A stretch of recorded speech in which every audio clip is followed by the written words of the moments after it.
ಇದೆಲ್ಲದರ ಜೊತೆಗೆ ಅವರಲ್ಲೊಬ್ಬ ಆರೋಗ್ಯಶಾಸ್ತ್ರ ಪಂಡಿತನೂ ಇದ್ದ. ನಾನು ಕೆಳಗಡೆ ಹೋಗಿ ತಿರ್ಗಾ ಒಂದು ಅರ್ಧ ಮುಕ್ಕಾಲು ಗಂಟೆಗಳ ಕಾಲ ಅವ್ರು ಬರ್ತಾರೆ ನೋಡಬೇಕು ಅಂತ ಕಾಯ್ತಿದ್ದೆ. ಅವ್ರು ಅಲ್ಲಿವರೆಗೂ ವಿಗ್ರಹದ ಮುಂದೆ ನಿಂತಿದ್ರಂತೆ. ವೀರಪ್ಪ, ನಾನು ಹೊರಟೆ, ನಂದೇನೋ ಬಿಡುಗಡೆ ಆಯಿತು, ಆದರೆ ನಿಂದು ಯಾವಾಗಲೂ ಅಂತ ಕೇಳಿದ್ರಂತೆ. ಆ ನಾದ ಅನ್ನೋ ಪದ ಕೇವಲ ಪದವಾಗಿ ಕೇಳಿಸಲ್ಲ, ನೈಜವಾದ ನಾದ ಕೂಡ ಎಲ್ಲಿಂದನೋ ನಮ್ಮನ್ನು ಆವರಿಸ್ಕೊಂಡ್ಬಿಡುತ್ತೆ. ಅವ್ರ ಬಗ್ಗೆ ಅನಿಸಿದ್ದನ್ನು ಹೇಳೋಣ ಅಂತ ನಾನು ಬರೆದು ಒಂದು ಆರ್ಟಿಕಲ್ ಎದುರಿಟ್ಕೊಂಡು ಕೂತಿದ್ದೀನಿ. ಏನು ಹೇಳೋದು, ಎಲ್ಲಿಂದ ಹೇಳೋದು, ಎಷ್ಟು ಹೇಳೋದು ಏನೂ ನಂಗೆ ವಿಶೇಷವಾಗಿ ಗೊತ್ತಿಲ್ಲ. ಯಾಕಂದರೆ ಅವರು ಡಾಕ್ಟರ್ ರಾಜ್ಕುಮಾರ್ ತುಂಬ ದೊಡ್ಡ ವ್ಯಕ್ತಿತ್ವ, ತುಂಬ ದೊಡ್ಡ ಸ್ಫೂರ್ತಿ ಅವರು ಎಲ್ರಿಗೂ. ಅವರಿಗೊಂದು ದೀರ್ಘದಂಡ ನಮಸ್ಕಾರ. ಸರಿಸುಮಾರು 500 ವರ್ಷಗಳ ಹಿಂದೆ ಹಾಗೂ ಸಾವಿರಾರು ವರ್ಷಗಳ ಮುಂದೆ ಯಾರೂ ಮತ್ತೊಮ್ಮೆ ನೋಡೋಕ್ಕಾಗದೇ ಇರೋಂಥ, ಹೋಲಿಸೋಕ್ಕಾಗದೇ ಇರೋಂಥ ಪರಮಾದ್ಭುತ ಕನ್ನಡ ಚೈತನ್ಯ ಡಾಕ್ಟರ್ ರಾಜ್ಕುಮಾರ್ ಅವರು.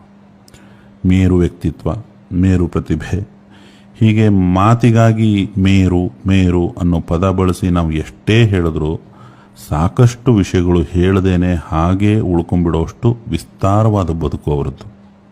ಒಬ್ಬ ಸಾಮಾನ್ಯ ಮುತ್ತುರಾಜ್ ಅನ್ನೋ ವ್ಯಕ್ತಿ ಡಾಕ್ಟರ್ ರಾಜ್ಕುಮಾರ್ ಆಗಿ ಒಂದು ರಾಜ್ಯವನ್ನು ಅವರ ಹೆಸರಿನ ಜೊತೆಗೆ ಗುರುತಿಸಿ ಪ್ರತಿನಿಧಿಸುವಷ್ಟು ಮಟ್ಟಕ್ಕೆ ಬೆಳೆಯೋದು ಸುಲಭದ ಮಾತಲ್ಲ. ಹಾಗೆಯೇ ಆ ಮುತ್ತುರಾಜ್ ಎಂಬ ಸಾಮಾನ್ಯ ವ್ಯಕ್ತಿ ಡಾಕ್ಟರ್ ರಾಜ್ ಅವರ ಮೇರು ಪ್ರತಿಭೆಯ ಪ್ರಭೆಯನ್ನು ತಡ್ಕೊಂಡು ಒಬ್ಬ ತೀರಾ ಜನಸಾಮಾನ್ಯನಾಗಿಯೇ ಅವರ ಅಂತರಂಗದಲ್ಲಿ ಆರಾಮಾಗಿದ್ದ ಅಂತ ಅನ್ಬಹುದು. ಅದಕ್ಕಾಗಿಯೇ 70ರ ಆಸುಪಾಸಿನ ವಯಸ್ಸಲ್ಲೂ ಕೂಡ ಒಂದು ಪುಟ್ಟ ಮಗು ಮಾತಾಡ್ದಂಗೆ ಭಾಸ ಆಗ್ತಿತ್ತು ಅವ್ರು ಮಾತಾಡಿದಾಗ. ಅವರ ಬಗೆಗಿನ ಹಲವಾರು ಕಥೆಗಳಲ್ಲಿ ನನಗೆ ಸದಾ ನೆನಪಾಗೋ ಒಂದು ಕಥೆ ಇಲ್ಲಿ ಹೇಳಲೇಬೇಕು. ಅವ್ರನ್ನ ವೀರಪ್ಪನ ಕಾಡಿಗೆ ಕರ್ಕೊಂಡು ಹೋಗಿ ವಾಪಸ್ ಕಳಿಸುವಾಗ ನಡೆದಿದ್ದಂತೆ ಇದು. ಅವರ ಬಿಡುಗಡೆಯ ಕೊನೆ ಘಳಿಗೆಯಲ್ಲಿ ಅವರು ವೀರಪ್ಪನಿಗೆ, ವೀರಪ್ಪ, ನಾನು ಹೊರಟೆ, ನಂದೇನೋ ಬಿಡುಗಡೆ ಆಯಿತು, ಆದರೆ ನಿಂದು ಯಾವಾಗಲೂ ಅಂತ ಕೇಳಿದ್ರಂತೆ. ಇವತ್ತಿನವರೆಗೂ ರಾಜ್ಕುಮಾರ್ ಅವ್ರನ್ನ ಮೀರಿಸುವಂಥ ನಟನಾ ವ್ಯಕ್ತಿತ್ವ ಇನ್ನೊಂದಿಲ್ಲ, ಮುಂದಿನ ನಮಗೆ ಗೊತ್ತಿಲ್ಲ. ವೀರಪ್ಪನ ನಗ್ತಾ ತಮಿಳಲ್ಲಿ ಏನೋ ಅಂದಂತೆ. ಅವರು ಕಾರ್ ಹತ್ತೋಕೆ ಹೊರಟ್ರಂತೆ. ಕಾರ್ ಹತ್ತೋಕೆ ಮೊದಲು, ವೀರಪ್ಪ, ನಿನ್ನ ಮೀಸೆ ಭಾರಿ ಮಜಾ ಇದೆ ಕಣೋ, ಒಂದ್ಸಲಿ ಮುಟ್ಲಾ ಅಂತ ಕೇಳಿದ್ರಂತೆ. ಅವನು ತುಂಬ ಸಂತೋಷದಿಂದ ಹಾರಾಡ್ಕೊಂಡು ಮುಟ್ಟಿಸ್ಕೊಂಡಂತೆ. ಇವರು ಅವನ ಮೀಸೆನೆಲ್ಲ ತಡವಿ ಕಾರ್ ಹತ್ಕೊಂಡು ಬಂದ್ರಂತೆ. ಸಮಾಜ ಹೇಳೋದು ವೀರಪ್ಪನ ಘಾತಕ ಅಂತ, ಆದರೆ ರಾಜ್ಕುಮಾರ್ ಅವ್ರ ಕಣ್ಣಿಗೆ ಅವನ ಘಾತಕ ಅಲ್ಲ. ಆ ಕ್ಷಣಕ್ಕೆ ಅವರಿಬ್ಬರು ಪುಟ್ಟ ಮಕ್ಕಳ ಥರ ಮಾತಾಡಿದ್ದಾರೆ. ಅತ್ಯಂತ ಉದಾತ್ತ ಮನೋಭಾವ ಇದ್ದಾಗಲಷ್ಟೇ ಒಬ್ಬ ವರನಟ ಒಬ್ಬ ಕಳ್ಳನನ್ನು ಹಾಗೆ ಮಾತಾಡ್ಸೋಕ್ಕೆ ಸಾಧ್ಯನೋ ಏನೋ.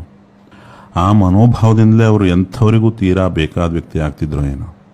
ಜೊತೆಗೆ ರಾಜ್ಕುಮಾರ್ ಒಬ್ಬ ದೊಡ್ಡ ಭಾಷಾ ವಿಜ್ಞಾನಿ ಅಂತ ನನಗನ್ಸುತ್ತೆ. ಹಾಗಂದರೆ ತಪ್ಪೇ ಇಲ್ಲ. ಅವರು ನಾಲ್ಗೆ ಮೇಲೆ ಕಾಳಿ ಮಾತೆ ತ್ರಿಶೂಲದಲ್ಲಿ ಅಕ್ಷರ ಬರೆದ ದೃಶ್ಯ ಒಂದಿದೆ ಕಾಳಿದಾಸ ಸಿನಿಮಾದಲ್ಲಿ. ಆ ಸಿನಿಮಾ ನಂತರ ಅದಕ್ಕೂ ಮುಂಚೆ ನಾಟಕ ರಂಗದಲ್ಲಿದ್ದಾಗಲೂ ಕೂಡ ಅಪ್ಪಿತಪ್ಪಿ ಅರೆ ಪ್ರಜ್ಞಾವಸ್ಥೆಯಲ್ಲೂ ಕೂಡ ಅವರು ಕನ್ನಡನ ತಪ್ಪಾಗಿ ಮಾತಾಡಿದವರಲ್ಲ ಹಾಗಂತ ಹೇಳ್ತಾರೆ. ಯಾವಾಗಲೂ ಅವರು ಅಭಿಮಾನಿ ದೇವರುಗಳು ಅಂತ ಇದ್ದರು. ಆ ಅಭಿ ಅನ್ನೋ ಒಂದು ಪದವನ್ನು ಉಚ್ಚಾರ ಮಾಡುವಾಗ ಶ್ವಾಸ ತುಂಬಿಕೊಂಡು ಬರ್ತಾಯಿತ್ತು. ಮಹಾಪ್ರಾಣಗಳನ್ನು ಅಸ್ಖಲಿತವಾಗಿ ಹೇಳೋ ಪಾಂಡಿತ್ಯ ಆ ನಾಲ್ಗೆಗಿತ್ತು. ಅಲ್ಪ ಪ್ರಾಣಗಳಲ್ಲಿ ಪರಮ ಅಚ್ಚುಕಟ್ಟತನ ಇತ್ತು. ಈ ಎಲ್ಲ ಕಾರಣಗಳಿಗೆ ಕನ್ನಡ ಮಾತಾಡೋದಕ್ಕೊಂದು ಅಪ್ರತಿಮ ಉದಾಹರಣೆ ಥರ ಕೇಳುಗರ ಕಿವಿಲಿ ಬಂದು ಕೂರ್ತಾ ಇತ್ತು ಅವ್ರ ದನಿ. ಮಾಣಿಕ್ಯ ವೀಣಾ ಮುಪಲಾಲಯಂತೀಂ ಮದಾಲಸಾಂ ಮಂಜುಲ ವಾಗ್ವಿಲಾಸ. ಆಮೇಲೆ ಹಿಂದೆ ಒಮ್ಮೆ ಅವರು ಉಚ್ಚಾರಣೆ ಅಂತ ಯಾವುದೋ ಒಂದು ಸಂದರ್ಭದಲ್ಲಿ ಹೇಳಿದರು. ನನಗೆ ಅದು ಉಚ್ಚಾರಣೆ ಅಂತ ತಲೆಯಲ್ಲಿ ಕೂತ್ಕೊಂಡ್ಬಿಟ್ಟಿತ್ತು. ಆ್ಯಕ್ಚುಲಿ ಅದು ಅಲ್ಪ ಪ್ರಾಣ ಉಚ್ಚಾರಣೆ ಅನ್ನೋದು. ನಾನು ಅದನ್ನು 4-6 ಜನಕ್ಕೆ ಹೇಳಿದೆ. ಅಷ್ಟು ನೀಟಾಗಿ ಅವ್ರು ಹೇಗೆ ಅದನ್ನ ಫಾಲೋ ಅಪ್ ಮಾಡಿ ತಿಳ್ಕೊತಿದ್ರು ನನಗಂತೂ ತುಂಬ ಆಶ್ಚರ್ಯ ಅನಿಸುತ್ತೆ. ಅವರ ಒಂದು ಭಾಷೆ ಬಗ್ಗೆ ಇದ್ದಂಥ ಒಂದು ಜ್ಞಾನ ಕೇಳಿದಾಗ ಅಥವಾ ನೋಡಿದಾಗ.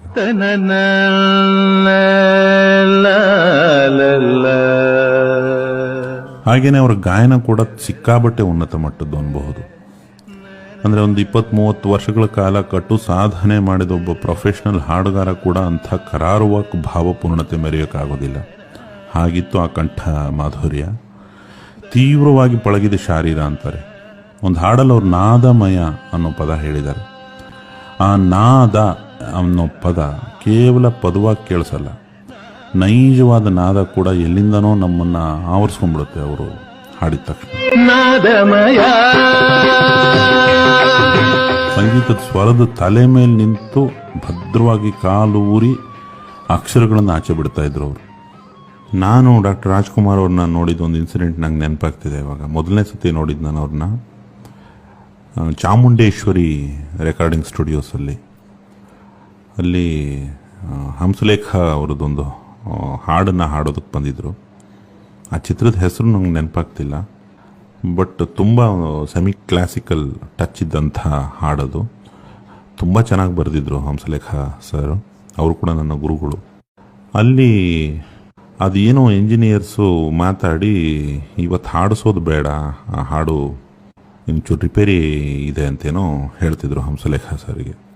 ಇವರು ಎಲ್ಲ ಇಡೀ ತಂಡ, ಆಮೇಲೆ ಆ ರೆಕಾರ್ಡಿಂಗ್ ಸ್ಟುಡಿಯೋದಿಂದ ಆಲ್ಮೋಸ್ಟ್ ಕೆಳಗಡೆ ಮೆಟ್ಲು ಸಾಲು ಗೇಟ್ವರೆಗೆ ಜನ ರಾಜ್ಕುಮಾರ್ ಅವ್ರನ್ನ ನೋಡೋದಕ್ಕೆ. ಅದರಲ್ಲಿ ನಾನು ಇದ್ದು ಬಿದ್ದು ಹಂಸಲೇಖ ಅವ್ರ ಕೈಕಾಲು ಹಿಡ್ಕೊಂಡು ಒಳಗೆ ಹೋಗಿದ್ದು. ಅಯ್ಯೋ ಹಾಡಿಸೋದಿಲ್ವ, ಇವಾಗ ಏನು ಟೆಕ್ನಿಕಲ್ ಪ್ರಾಬ್ಲಮ್ ಇದು ಅಂತ ನನಗೆ ಗೊತ್ತೇ ಆಗಿ, ನಮಗೆಲ್ಲ ತುಂಬ ಹೊಸಬರು ಅವಾಗ. ನೋಡ್ತಾ ಇದ್ದೆ ಅವ್ರಿಗೆ ಹೇಗೆ ಹೇಳೋದು ಅಣ್ಣವರಿಗೆ ಅಂತ ಎಲ್ಲರದ್ದು ಚಿಂತೆ. ಅವ್ರಿಗೆ ಏನು ಅನ್ನಿಸ್ತೋ ಗೊತ್ತಿಲ್ಲ, ಇಯರ್ಫೋನ್ ತೆಗೆದ್ರು. ನಾವು ಒಂದು ದೊಡ್ಡ ಗ್ಲಾಸ್ ಡೋರ್ ಇರುತ್ತೆ ರೆಕಾರ್ಡಿಂಗಲ್ಲಿ, ಆ ಗ್ಲಾಸ್ ಡೋರ್ ಹಿಂದೆ ಸಿಂಗರ್ಸ್ ಕಾಣಿಸ್ತಾರೆ, ಅದ್ರ ಈಚೆಗೆ ಇಂಜಿನಿಯರ್ಸು, ಸಂಗೀತ ನಿರ್ದೇಶಕರು, ಬರಹಗಾರರೆಲ್ಲ ಕೂತಿರ್ತಾರೆ. ಆ ಗ್ಲಾಸ್ ಡೋರು ಮತ್ತು ಅದನ್ನು ಅಕೌಸ್ಟಿಕ್ಸ್ ಅಂತೆಲ್ಲ ಕರೀತಾರೆ, ಒಂಚೂರು ಸದ್ದು ಬರಬಾರ್ದು ಅಂತ ಅದೊಂದು ಕೋಣೆ ಮಾಡಿರ್ತಾರೆ, ಅಲ್ಲಿ ನಿಂತಿದ್ರು ಅವರು. ಅಲ್ಲಿಂದ ಚಾಮುಂಡೇಶ್ವರಿ ಸ್ಟುಡಿಯೋದಲ್ಲಿ ಒಂದು ದೊಡ್ಡ ಹಾಲ್ ಇದೆ, ಅಲ್ಲೊಂದು ಕಾಳಿ ಮಾತೆ ವಿಗ್ರಹದ ಎದುರುಗಡೆ ಯಾರೋ ಒಬ್ಬ ಕೆಲಸಗಾರ ದೀಪ ಹಚ್ತಿದ್ದ.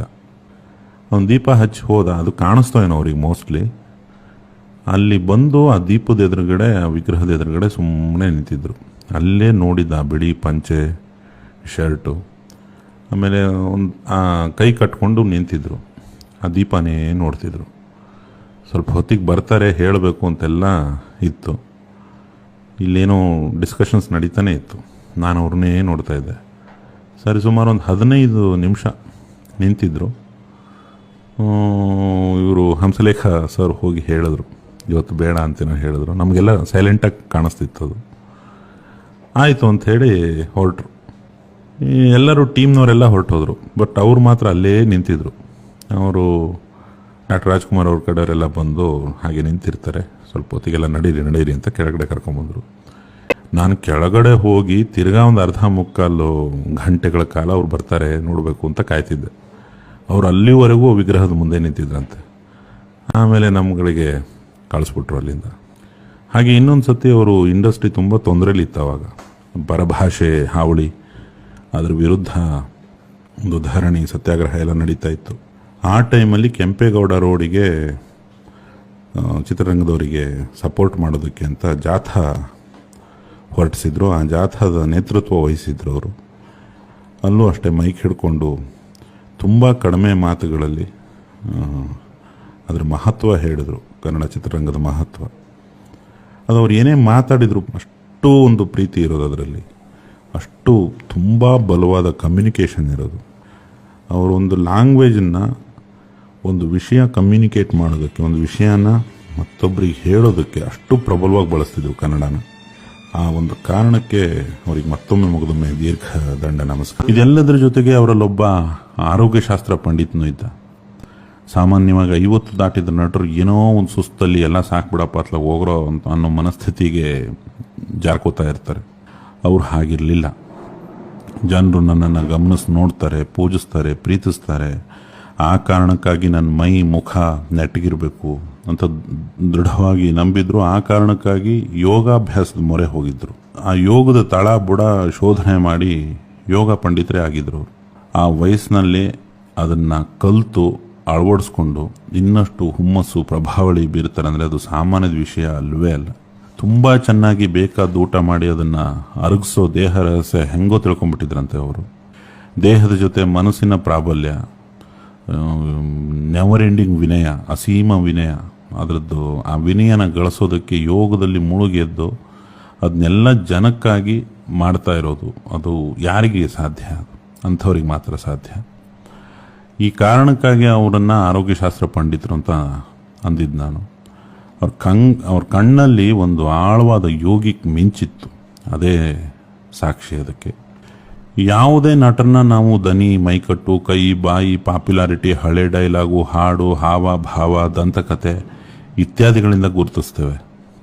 ಆದರೆ ನಿಜವಾಗಿ ಒಬ್ಬ ನಟ ಸಮಾಜದ ಮನಸ್ಸಲ್ಲಿ ಶಾಶ್ವತವಾಗಿ ಉಳ್ಕೊಳ್ಳೋದು ಆತನ ಜ್ಞಾನದಿಂದ ಹಾಗೂ ಆತನ ವಿನಯದಿಂದ.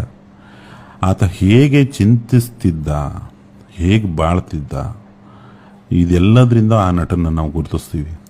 ಇವತ್ತಿನವರೆಗೂ ರಾಜ್ಕುಮಾರ್ ಅವ್ರನ್ನ ಮೀರಿಸುವಂಥ ನಟನ ವ್ಯಕ್ತಿತ್ವ ಇನ್ನೊಂದಿಲ್ಲ, ಮುಂದಿನ ನಮಗೆ ಗೊತ್ತಿಲ್ಲ.